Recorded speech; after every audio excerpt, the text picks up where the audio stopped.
Would leaving the ECHR do to international cooperation? Do you think it would help or hinder?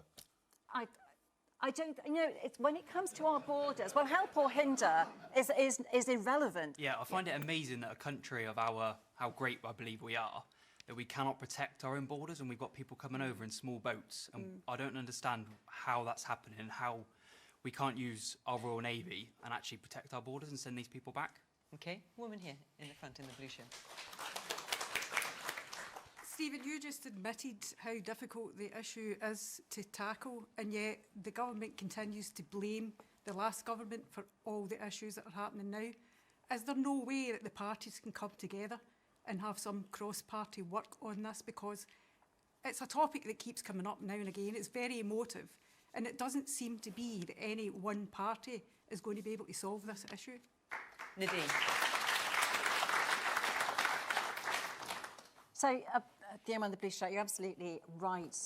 It's incredible that we can't protect our own borders, and we never will be able to do that until we leave the ECHR, because it's the European Convention on Human Rights. Yes, and it's the courts that prevent us from being able to send many of these people back. Try deporting somebody who is in an asylum hotel in this country back to their place of origin, if you know what their country of origin is, because most of them actually just throw overboard their papers, their passports, if they have them, before they even get into the UK, which is part of the problem. I mean, there are a number of countries in Europe, as I'm sure you know, that have reduced the number of people coming in and remain within the ECHR. And the number was dropping when the Rwanda scheme was a viable deterrent. But of course, this government scrapped it as soon as they got in.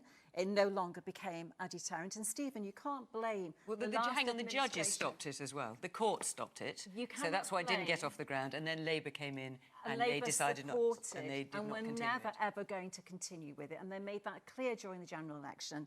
And you cannot blame the last government for the many thousands of people who've arrived illegally in this country since you came into power.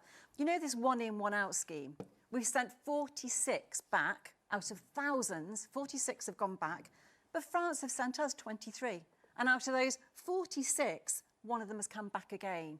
It just isn't working. It is not a deterrent. And the only time or in the future when this problem is going to be dealt with any effectiveness and a plan is going to be delivered is when the two parties that have completely failed to control this have gone and Reform take power, because Reform are the only party who have a plan in stopping illegal immigrants coming to our shores. You may laugh, you may not, when what is that Reform plan, is Nadine? in government. What is the plan? Well, leaving the ECHR is the first most important part of that plan. So is international cooperation not an an important important part? And as the young part of man stopping said, we may what would even that use do the Royal to Navy. What would leaving the ECHR do to international cooperation? Do you think it would help or hinder?